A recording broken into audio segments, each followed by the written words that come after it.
Ladies and gentlemen, welcome back to Episode 3 of the High Ticket House. I'm your host, Jordan Strozny, and I'm here today with a very special guest, Jonathan Walker, aka Jonathanliftz. From engineer to fitness coach, marathon runner, previous cancer survivor. I know last time we spoke, Jonathan, you have a super inspiring story. So for all the viewers watching, why don't we kick things off and tell us a little bit about how you got to where you're at now? Jeez, that's a big first one, but it's been a long journey, and something that I even tell myself now is that I've come a long way, and I have so much more to go. And so, like a lot of people, I'll get to the story, like they think that when you accomplish something, it's like that's the moment you put your feet up. But I always realized on my journey, which I'll get to, that like once I accomplished something, I knew that there was a next thing. And so the very, very brief Spark Notes version of everything is, my life has just been a story of resilience every step of the way, and hindsight's always 20/20, so I learned a lot because I went through a lot. And so when I was 11 years old, I lost my mother. She had congestive heart failure. My grandfather also had a bad heart, so let's keep that in mind as I continue to tell the story. At age 15, right before my 16th birthday, I was diagnosed with leukemia. When I first heard the words leukemia, I had no idea what it meant, but I was pretty sure it was cancer. I bawled my eyes out, and I thought I was gonna die, basically. Got through that, ended up going to college, and then I failed out of college twice because I suffered from anxiety and depression, and I didn't go to class. I just wasn't super great at the basic things. I got to points where I was stuck on the couch playing video games, watching YouTube, just being distracted because I was like, this is real deep. It's like if we're all gonna die, then what's the whole point? And that was my mentality that got me depressed. Failed out twice, got back in twice, worked hard to graduate. But before graduation, I had gained a lot of weight, and I was almost 300 pounds. And I was in a relationship for 5 years. And one day, in my ex-girlfriend's mirror, I just had my shirt off. I was looking at myself, and I questioned, why did I go through everything I went through, only to get to this point in my life, not be happy with who I am, not love myself, not be happy in my relationship. And from then, I decided something has to change. I had previously tried to lose weight 2017, 18, 19, and quit. In 2020 was the time I was like, this is gonna be it. And so I start my journey, I break up with my girl, and 3 months in, COVID hits, and it's like, fuck, I gotta keep going. So I was like, by any means necessary. So then I went on, we can dissect everything, but I went on to lose 80 pounds, changed my life from being overweight. Now it's like, I feel as though I'm among the best of the best, like athletic, heart, things like that. Then, became an engineer, and I was like, my whole life was graduate high school, get into college, graduate college, get a job. Those are your life goals, what you want to aspire to do. Once I had the job, it was like, okay, now what? And so I was just like, well, let's just grind, right? You see people go to work, they go to work, they go to work, they go to work. That was me. And then I got to a point where I wanted to share my journey, share my transformation. I was working out with these guys, and they recorded our workouts. I was like, you know what? That dude looks pretty good, referring to myself. So I made a transformation. I posted on Instagram and TikTok January 1st, 2022. Kept posting, gained a good following. Got the opportunity to become an online coach, and I sucked. I was terrible. I didn't have any structure, any plans, any progressions for my own journey. It was just like, I just kept trying shit until something clicked.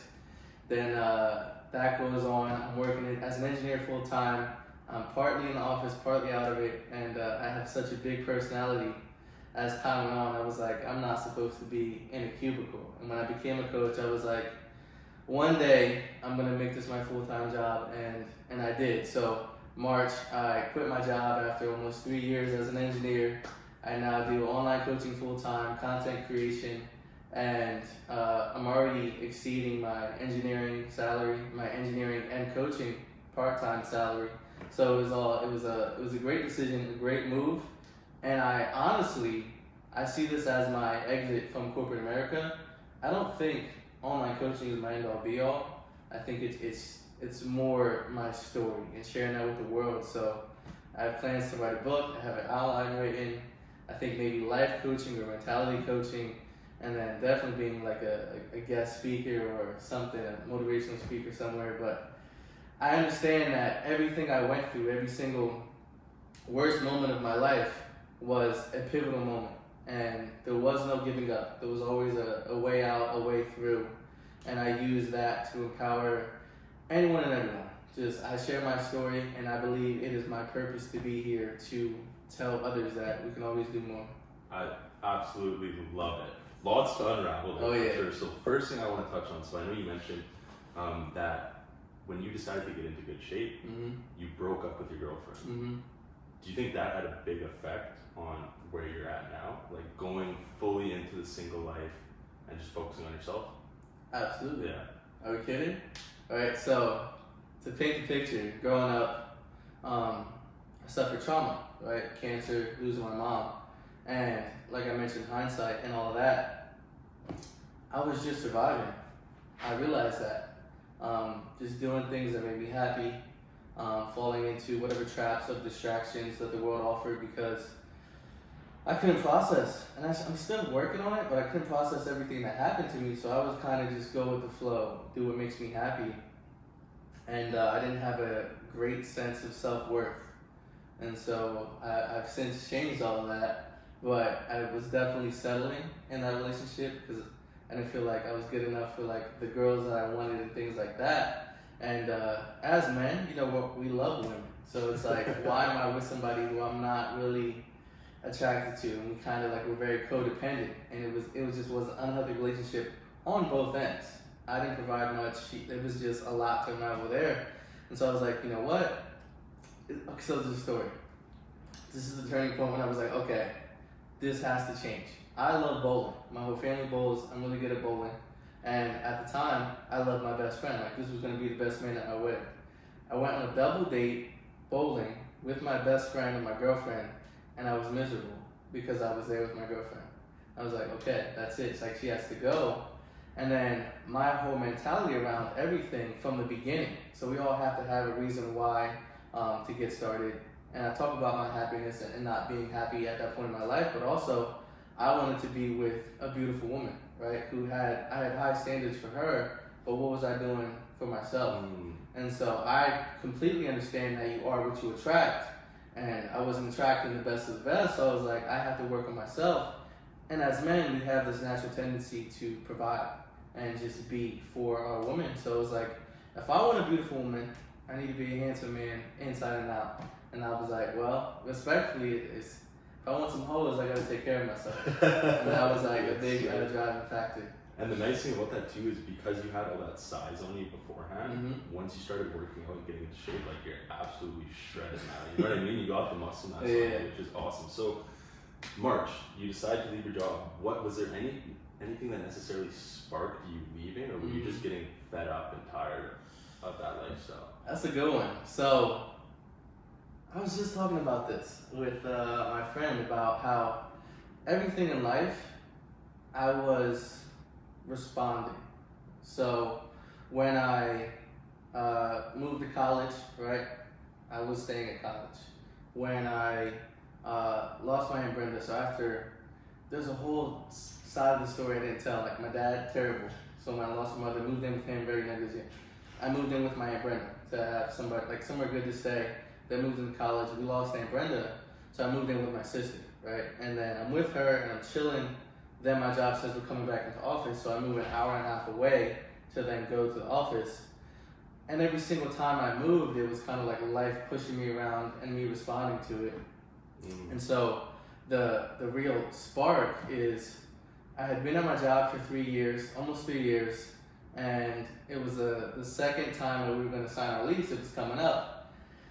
And I was like, do I really want to stay in Pennsylvania? I know I get seasonal depression, and every time winter comes around, I don't understand how I get through it because it's so tough. It's a very dark time, and I really just do my best. I take vitamin D to keep myself going. And I was like, I don't want to renew my lease. I always said that I would do this full time. Now has to be the time. So I put myself in a burn the ships mindset with quitting my job and moving to Florida. So the summer before, because I knew the lease renewal was coming up, I was like, that's it, I'm not doing it. I announced it to my roommates to make it more real. And I said, I'm not going to resign the lease, I'm quitting my job when the lease is up. So that date kind of forced me to react. And I was like, where do I want to live? So my grandma lives in Lakeland, about 45 minutes away from here. And at the time, my sister was down here in Lakeland as well. So it would have been dope to live near my sister. That's my best friend. We're locked in like this. I love it. And I was just looking for a place with other young people, other entrepreneurs, just a busy life, because I was in a suburb. I had my team. Shout out to my Allentown folk, but it was rough. I spent a lot of time alone. I was working in like libraries because I struggle with working from home. But like you come down here, there's so many co-working areas. Oh, yeah. And so I knew I wanted to be in the city, which I always said I would never want to do. And I knew New York was too cold, and I was familiar with Florida. So I was like, okay, when my lease is up, I'm making the jump. And it's been a good decision ever since. Awesome. Yeah, it's so true too. Like, I find changing your work environment, if you're just working in the same spot all day, you can get so caught up in the mess. But super similar story. I saw a meme on Instagram, and it's talking to guys like, I thought I was depressed, but I just didn't live in Florida. And I'm like, facts, man. Where I'm from too, it gets so cold. Which is very absolutely insane. So when you decided to make that jump, how much were you making at the time off your coaching business? I was making, so it always varied, because I'd wake up 5 a.m., right? Because I'm going to get to your answer. My business is fitness. I am kind of the flagship of my business. Respectfully, nobody wants to listen to a fat coach. Yeah. So my journey had to be the forefront. So I'd wake up 5 a.m., go to the gym, come home, get ready, either drive to the office or work from home, 8 to 5. After that, it was like, okay, breathe a little bit, meditate, relax before we get into content creation and then handling my clients. So I was doing the content creation and the coaching on the side with 40 hours of my week actually going to my engineering. And so with that, I would go between like 2 to like 4K. It'd be a range, and that was just in addition to my engineering. And it was one-on-one coaching. One-on-one coaching. Okay. Okay. Awesome. And then how do you think like getting into fitness shape your overall trajectory as a man? It completely reshaped it. And what I like to mention is that yes, I'm doing great things now, but it's Jonathan 2020 who's doing greater shit. Because I've accomplished a lot, but it was him having conversations with himself to just go to the gym, just cook your meals, just get yourself started. Because now it's a flow, it's a groove for me, it's something that's ingrained in my being. But to switch up my way of living just so immensely was so difficult at first. And it completely changed me, but at the same time, helped me become more of myself. So I used to always say that, I don't know who I was, I don't know who I am, and I don't know who I want to be. That's as I was going through the journey, but I was still taking steps forward and changing myself because I knew who I was. I didn't want to be him. I wanted to make that change. And so as time went on, I got an idea of who I was, who I am, and who I'm going to be. And I used to say, I used to say that he, like the old version of me is dead. He's gone. I don't know him at all. But now it's like I pay homage to him because he was suffering and he got through it. He got me to where I am. So it's kind of like there's different versions of me. And now I know that I'm unstoppable. But I didn't know that back then. Before, the whole mindset was just don't quit, just don't quit, just don't quit. And then that leads to, okay, wait, I'm actually kind of great. And now I read David Goggins' books, and he talks about being uncommon amongst the uncommon. And coming from everything I came from, I can definitely say that I'm uncommon amongst the uncommon, but I started very commonly. And so it changed my trajectory because it allowed me to accept myself and believe in myself and have the confidence in myself to understand that I'm the only vessel that's going to get me to where I want to go in life.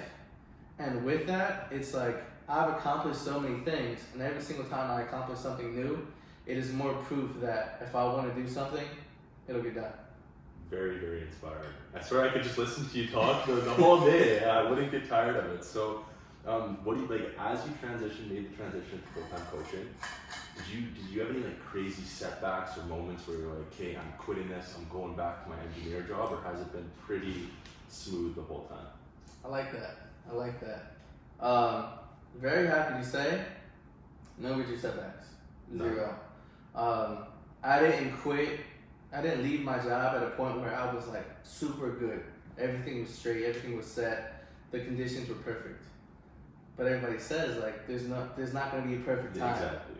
Yeah. And I'm reading this book. It's called Rich Dad Poor Dad, and it's not about being smart. It's about being bold. Mm-hmm. So like the whole burn the ships mindset kind of got me to make it happen. So the reason I quit is because I have my degree, right? I'm very fortunate, not lucky, because I worked hard for that shit. I took 6 years to get my 4-year degree, but I have it.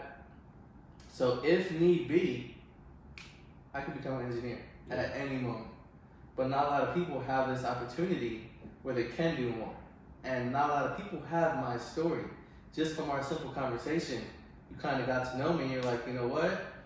This guy's kind of got a cool story. And it's like, why am I not sharing that with the world? You have an extremely cool story. So then with that, it's like my coaching business was doing well on the side. Extra 2, 3, 4K per month. And I'm working as an engineer. What would happen if I'm able to put more time into that? Mm-hmm. And so it was so scary to quit my job. I was nervous. Like when I had to put in my 2 weeks, I was just, my heart was palpitating. There was a lot going on because it was official. And so I came and I ran my first marathon in January. I spent a week in Tampa. And so much shit happened that was just excellent that week. I took it as a sign that this is where I need to be. And so I don't want to get into the nitty gritty unless you want to, but that whole week was so great. And it ended up with me getting free floor ticket concert tickets to see Drake. No way. My favorite rapper. So I was like, if this is how my trip in Tampa ends, this is where I need to be. Yeah. And then fast forward to when I moved here, I go to Sparkling Wharf. I just randomly look up and I see a sign that says, "You belong here." And so, right, crazy. So with that, I never had any setbacks. I think my setbacks in my head are, I want myself to be doing so much better, so much more. But I gotta remind myself, I've been here for 4 months. I've been a full-time coach for 4 months. Exactly. I'm doing well. But like we all, that eager mentality to always improve is where I'm at. But no setbacks. If anything, it's just been my personal issues with like depression, anxiety, always coming back, but powering through. I love that. It's so crazy too to think of the similarities. So when I first moved to Florida and we were in Miami, same kind of thing. Best weekend of my life, and I was with 2 friends of ours, and we're all in this club, and we take a picture of the sign that says, "You are exactly where you need to be." None of us knew we took the photos. We all posted on our story, and the next morning we wake up, we're like, "No way!" It's insane. It's like synchronicities like that all the time. So I had a question I was going to ask, but with that being said, how did the spirituality or God play a role in your life? Like, are you spiritual? Are you religious? I can't say I am. No. Right? I fear it. I'm very fearful. And so like the scope, the kind of underlying reason of my depression is my fear of death, because I'm afraid of being gone forever. And so when that happens, I get into my depressive episodes, it's like, well, nothing matters. Yeah. Well, nothing matters. And it's just like, well, you got to keep living. Time goes on. So I've had, I'm a part of a Baptist church. I've been baptized. My family prays. I pray every night. It's just an unknown to me. But I have faith in everything just working out, because, once I lost my mom, it's like what's going, what is? And so I can't spend time dwelling on that. So I kind of just have to let things that I can't control go and focus on what I can, because a lot of shit that has happened in my life has happened to me. I now understand that it's happened for me, but as you're going through it, it's happening. Like, this is something that you are dealt, deal with it. And it sucks. Terrible. It's horrible. It's terrible. Don't get me wrong, but looking back afterwards, I think it's like the best thing.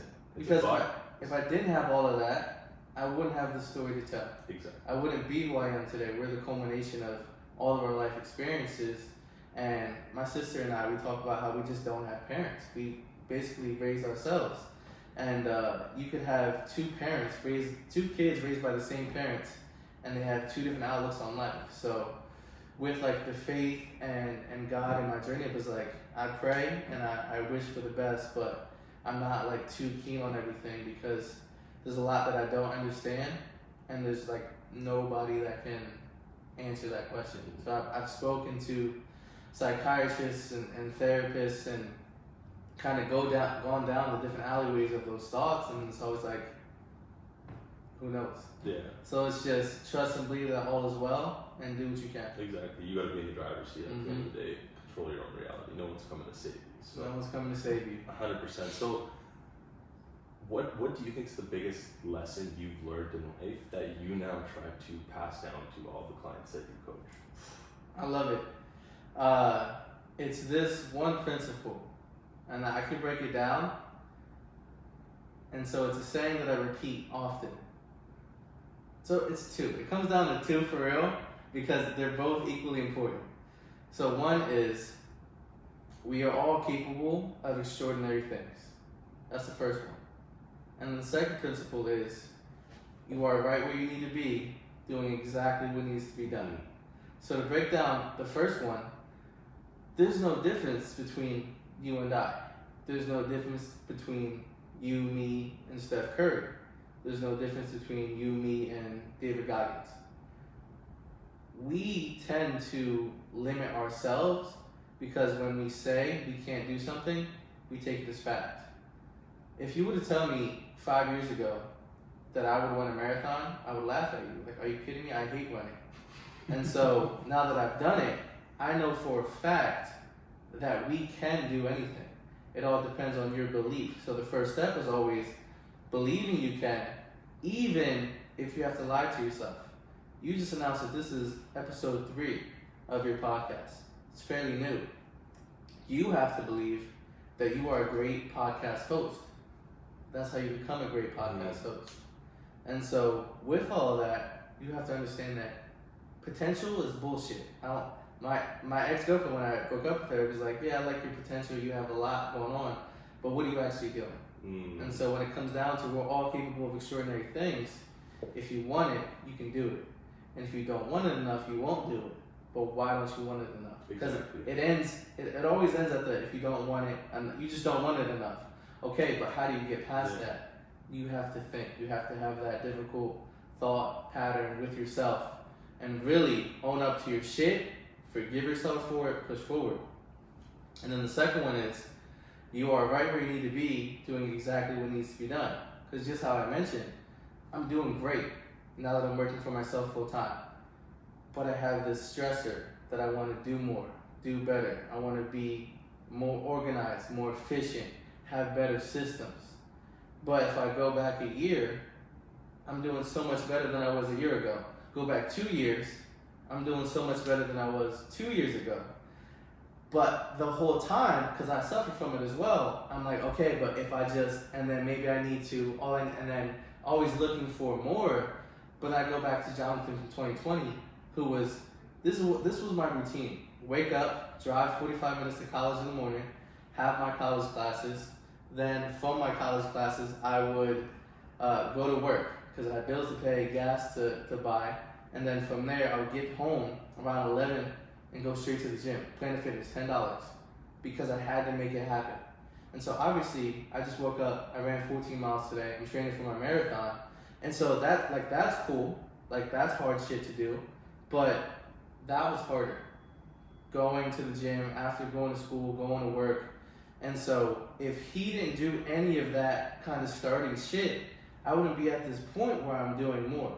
So even back then, I was like, okay, I wish I was skinnier. I wish I was stronger. I wish I ate better. But if he didn't do anything, I wouldn't be here today. And so I do my best to have everybody understand that you are right where you need to be, doing exactly what needs to be done, because you're making progress every step of the way. Absolutely. Yeah, and you gotta be, you need to almost Okay, I might cut this part out because I totally lost my train of thought. You're good. Okay, next question. If you could go back and give your younger self one piece of advice, what would that be? You know, because I did think about this question, right, when you sent it to me. And you got to understand that receiving advice when you're not ready to receive it means nothing, right? And so I talk to my clients all the time about Nike's slogan, just do it. You don't understand how important those words are until you get to a point where the only way out, the only way through is just doing it. You have to be up against that wall and you just gotta be like, and just get it done. So like the advice I would give to my, younger self, I had to think about what would he be ready to receive, right? And it's kind of two different pieces of advice. It is you are right, we need to be doing exactly what needs to be done, right? And then the biggest thing is forgive yourself because you were doing everything you could. We are, before we have this moment of kind of self realization, we're kind of just a product of our environment, our surroundings, our parents, our friends, our communities, and you kind of just fit in. That's just been our kind of ancestral brain because back in the day, way back in the day, if you weren't accepted by the tribe, it basically means you're dead. So I was just a product of what everybody else was doing, and I felt bad about it because I wanted to do more and be more, and I saw other people that I was envious of, and it was like, why isn't that me? Why isn't that me? And I would make excuses, right? A big driving force in pushing me forward now is, why can't I do X, Y, Z? And there's no answer. There's zero answer. And so I think forgiving myself would be something I would tell my younger self, because we put a lot of weight on our shoulders and we feel bad and we feel like everything is happening to us and we're kind of reacting all the time. But with all of that, if you kind of just let go of some things, you can take on more. Exactly. So if you want opportunities in your life, right? Let's say you, like Steve Harvey, he talked about telling his mom he wanted a new car, but he had his old car on cinder blocks in the driveway. And for the longest time, he never got a new car. He'll move that car from the driveway. A week later, he got a car. So when you release yourself of that burden, you can explore and do more. Because a lot of us are perfectionists and we're hard on ourselves. But what is that getting you? It's just holding you back. Exactly. And most growth in life comes from change. Yeah. You need to be willing to let something go. And every time I've done that in my life, whether it's quitting a job, breaking up with a girl, something better has always come about it. It's not to say it's going to be easy necessarily at the start, letting go of some of these things, but it's definitely worth it. So one of the questions I have for you, obviously you've been chasing your dreams, you've been absolutely crushing it out here. So what do you think is the biggest thing nowadays that's holding other people back from following their dreams or pursuing their passions?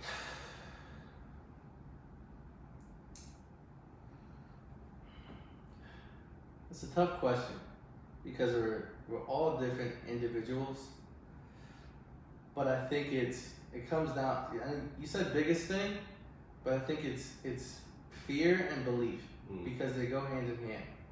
So it's the fear of failure. You're gonna fail multiple times on this journey, and people think that failure means you're no good. I failed so many times. Had I not tried to lose weight in 2017 and quit, 2018 quit, 2019 quit, I wouldn't have gotten to the point in 2020 where I said, enough is enough. Like, I can't keep doing the same shit. Yeah. And so it's that fear of failure that holds us back at first. And it's also the disbelief in yourself. So that why not question that I ask myself a lot, some people answer and say, this isn't why not, because they believe these negative kind of thoughts and don't believe in the fact that they could possibly do something. And so my question that I asked myself when I left my job, because it was nerve-wracking. I was very comfortable, right? But I wasn't reaching my potential. I wasn't satisfied. I wasn't happy with my life. I knew I could be more and do more. So when I made the choice, right, it was a very logical decision. Like, I have to do this. It has to be done. My emotions still said, holy shit, what the fuck? This is scary. So the question that I repeated in my head, right, because the future is unknown and the future is malleable. We think that we just all follow this path. Our destiny is predetermined. That's not true. Mm-hmm. So my question, I read it somewhere and I had it on loop, is what if it turns out better than you could have possibly imagined? Because if we're thinking in terms of what ifs, let's think of something positive. And so that fear of failure is there, but I use that as, okay, if I fail, then what? Mm-hmm. Right? I kind of, like I said earlier, put myself in the burn the ships mindset. I lit a fire under my own ass where failure was accepted, but also not an option. Because it's only failure if you stop. If you push past it, then you meet success. Exactly. And so with all of that, it's the failure and the lack of believing in yourself. And that comes from your environment. So like, again, I didn't have parents. And I didn't have people saying, I'm proud of you. You're doing a great job. That support, it came from my sister, but we're essentially equals. So I don't have somebody that says, I've been through life and you're doing so well. I have that now, but growing up, I didn't really have it. So when anybody respectfully tells me they're proud of me, it doesn't mean much to me because I have to do this. I got it out of the mud and I have to be proud of myself. Other opinions matter. Other opinions don't matter too much to me because only I know how I feel. Only I know what I've been through. But I take it as a nice compliment. It's a recognition that others like to give me, and I'm cool with that. But I think it's the fear of failing and not believing in yourself, and you got to push past it because with everything that's happened in my life, I've learned that you got to go through it to grow through it. And you don't want to go through it. We all want to be brave and courageous, but nobody wants to be in a position where you have to push past that fear. We all want to be patient, but nobody wants to wait. You have to go through this hard shit. People don't climb mountains just to get to the top. They do it for the experience of going up the journey. Guys, Jonathan's dropping fucking bombs today. I love it. With that being said, so obviously super challenging growing up with no parents. I'm very sorry to hear that.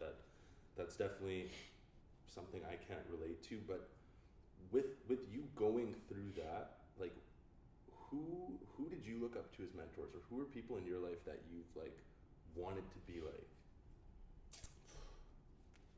That's a great question because honestly, for the longest time, no one.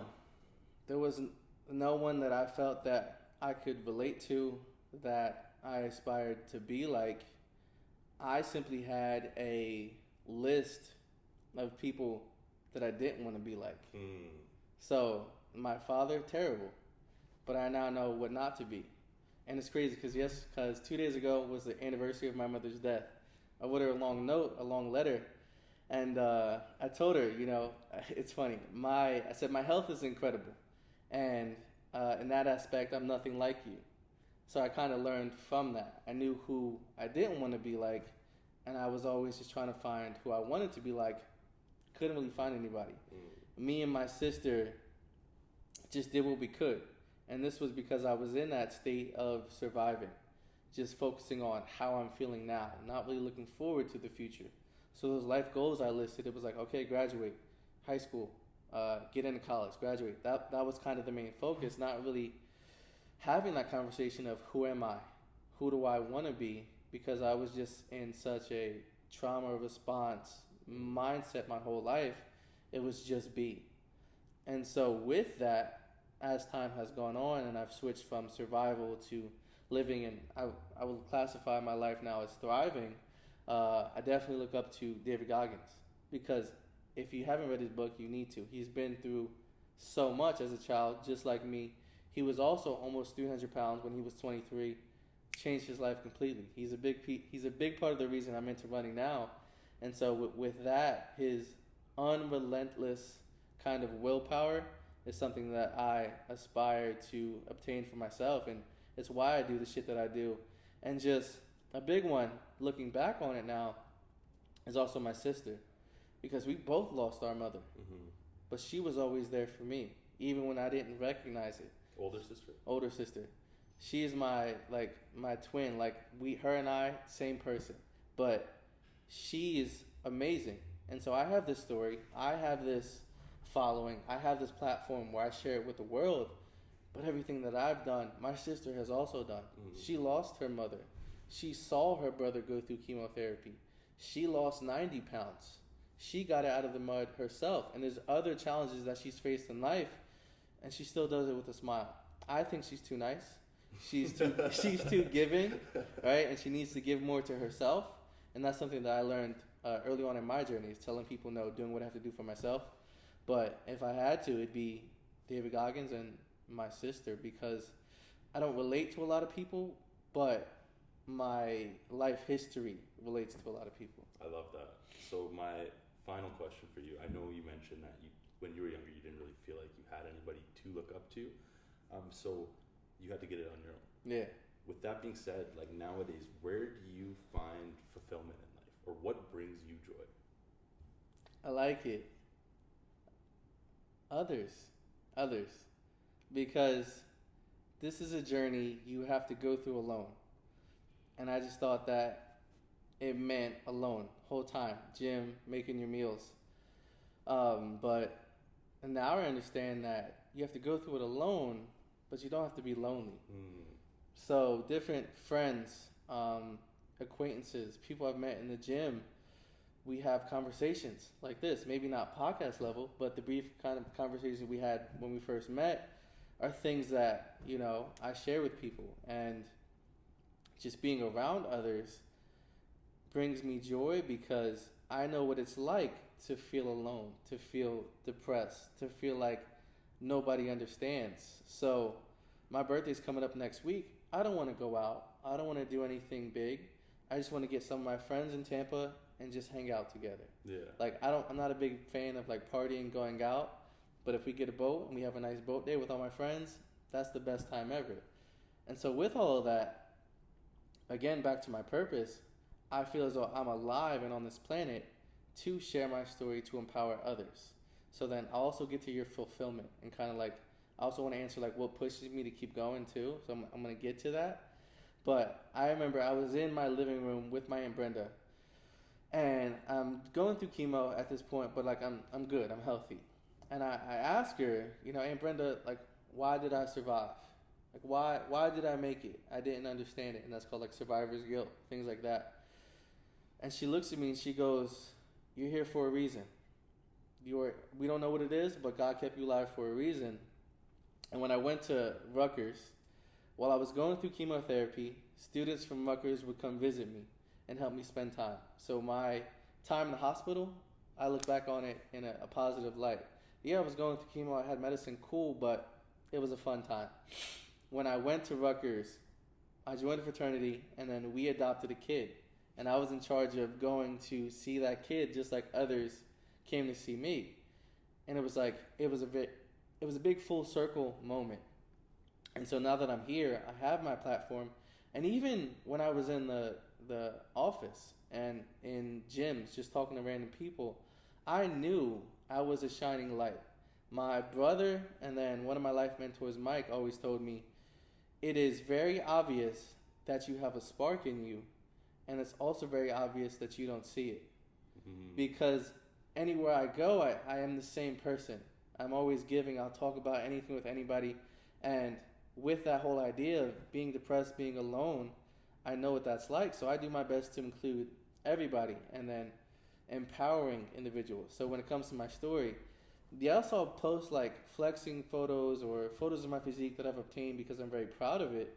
But it's not just, hey, look at me. It's, hey, look at me, but also, this was me. Look at who I became. Yeah, exactly. Right. It's you can do it. And so the big fulfillment is experiences and doing what makes me happy, and kind of just lifting those around me who are also lifting themselves.